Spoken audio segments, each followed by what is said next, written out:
म्हणजे आपला 5वा प्रयोग होणार म्हणजे होणार. तर ते मी म्हणते त्यांच्यासोबत. ईशाचा पण फेमस डायलॉग की येता जाता नजरेस पडतं. माझ्या सासूबाई खूप हौशीने सांगत होत्या की ही काम करते हास्य जत्रामध्ये, तुम्ही बघता का वगैरे. त्यांनी मला खरंच पहिले ओळखलं नाही. ते म्हणाले हा तुम्ही करता का, केस वगैरे करायला जाता का तुम्ही त्यांची. मी त्यांना एकदा बसवून दाखवलं आणि जरा व्यवस्थित अवतार करून आले स्वतःचा, मनाला पटलं.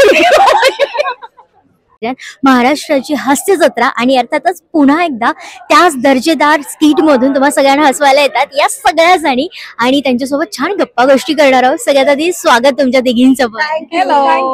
आणि दिसतीये तुमची एनर्जी, एवढं हसताय इंटरव्ह्यू मध्ये सुद्धा, तर ऑब्व्हियसली बघायला मिळणार आहे नवीन नवीन स्किट. आम्हाला काय एनर्जी घेऊन आलाय पुन्हा एकदा, काय काय नवीन नवीन स्किट असणार. खूप एनर्जी आहे आता. आणि जसं सचिन मोटे सर म्हणाले की सिरीज त्या कंटिन्यू होणार आहेत ज्या आहेत, फक्त त्याच्यामध्ये नवीन नवीन कॅरेक्टर्स पण येणार आहेत. तर आता आम्हाला कोणाला कुठल्या कुठल्या सिरीज मध्ये कुठले कुठले कॅरेक्टर्स म्हणून टाकतील ह्याची आम्हालाच उत्सुकता आहे. किंवा एक वेगळ्या दोन कॅरेक्टर्स बरोबर वेगळ्या सिरीज मध्ये असंही होऊ शकतं. जे मी म्हणजे अविट रागिणी आणि मनोमिलन आम्ही दोघं शुगर डॅडी आमचा इंटरव्ह्यू घेतो असं एक स्किट मागे केलं होतं. तसं पण अजून सिरीजचं मल्टीवर्स होऊ शकतं. नवीन टास्क सुद्धा पाहायला मिळालं आम्हाला. खरं तर ना कसं होतं, बऱ्याचदा जेवताना सगळेजण बघतात, रात्री लाईट गेली तरी, जसं मगाशी फॅनने एका सांगितलं, बघतात आपला शो. तुमच्याकडे असं कोणता तरी फॅन आलाय का जो म्हटलं हा यार ही समोर आली आहे आणि मला तुमच्यासोबत सेल्फी काढायचा, एक स्किट वगैरे करून दाखवा ना, एखादा डायलॉग बोलून दाखवा, असं काही झालंय? फोटोज काढायला येतात लोक, स्किट करून दाखवा किंवा डायलॉग म्हणून दाखवा असं नाही सहसा होत. हो ना म्हणत असतील, म्हणजे हाक अशी मारतात बऱ्याचदा की दिवाळी अशी हाक मारतात. एक असे खूप जण भेटतात आणि हो ना किंवा एखादा प्राणी करून दाखवा वगैरे असंही सांगतात. पण एक असा एक खरोखर एक किस्सा आहे की आमच्याकडे ज्या मावशी येतात, कामवाल्या मावशी, तर त्यांना माझ्या सासूबाई खूप हौशीने सांगत होत्या की ही काम करते हास्य जत्रामध्ये, तुम्ही बघता का वगैरे. त्यांनी मला खरंच पहिले ओळखलं नाही. ते म्हणाले हा तुम्ही करता का, केस वगैरे करायला जाता का तुम्ही त्यांची. मी त्यांना एकदा बसवून दाखवलं आणि जरा व्यवस्थित अवतार करून आले स्वतःचा, मनाला पटलं. आणि ईशा, मी ऑब्व्हियसली तुझ्याकडे येणार आहे. मला एक विचारायचं आहे, तुझ्याकडे पाहून, तुझ्या स्किटकडे पाहून ऑब्व्हियसली सगळेजण हसत असतात. असं कधी झालंय का तूच तुझं स्किट पाहिलं आणि तुलाच खूप जास्त हसायला येत आहे? नाही, माझंच बघून नाही येत हसायला मला.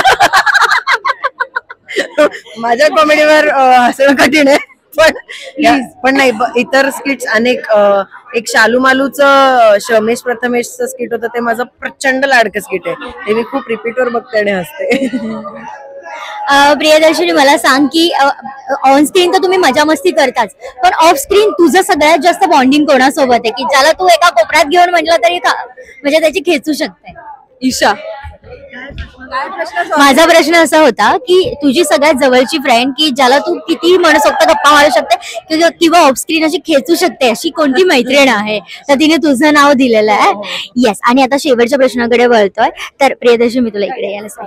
सो शेवटचा प्रश्न असा आहे की तुमचे डायलॉग तुम्हाला पाठच असतात, पण तिघींनी पण असे एक डायलॉग म्हणून दाखवायचे जे इतरांचे असतील, बट भाई हा डायलॉग माझ्या वाटेला आला असता तर मला पण छान वाटलं असतं, किंवा तुम्हालाही ते म्हणजे आवडलेला डायलॉग एखादा छान, पण स्वतःचा नाही, दुसऱ्यांचा.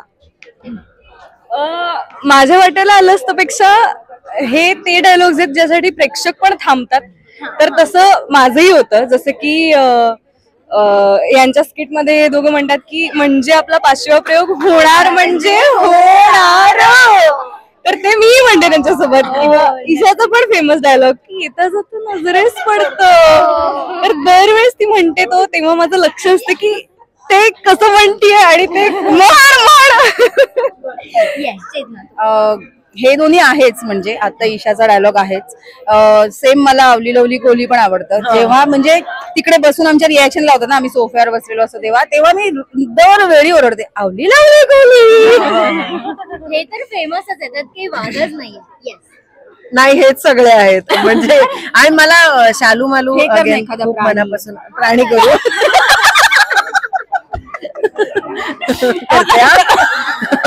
मला शालू मालू मधला तो हे आवडतो, मी काय बोलते मनात येतं ते बोलते. मी काय कोणाच्या बापाला घाबरत नाही. तुला तर उभं राहून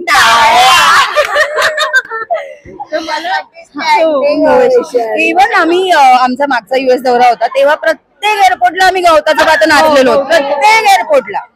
किंवा आता नको हे चालले होते कुठले काय माहिती पण कुठल्या तरी स्किट मध्ये चाललंय. अगदी तुमचाच बरोबर. नव्या सीझन मध्ये 101 डायलॉग आम्हाला पाहायला मिळतील यात काही वादच नाहीये. पण अशीच मजा मस्ती धमाल चालू असणार आहे. पण अर्थातच तुम्हाला नवीन सीझन कसा वाटतो हे आम्हाला कमेंट करून नक्की कळवा. Thank you so much.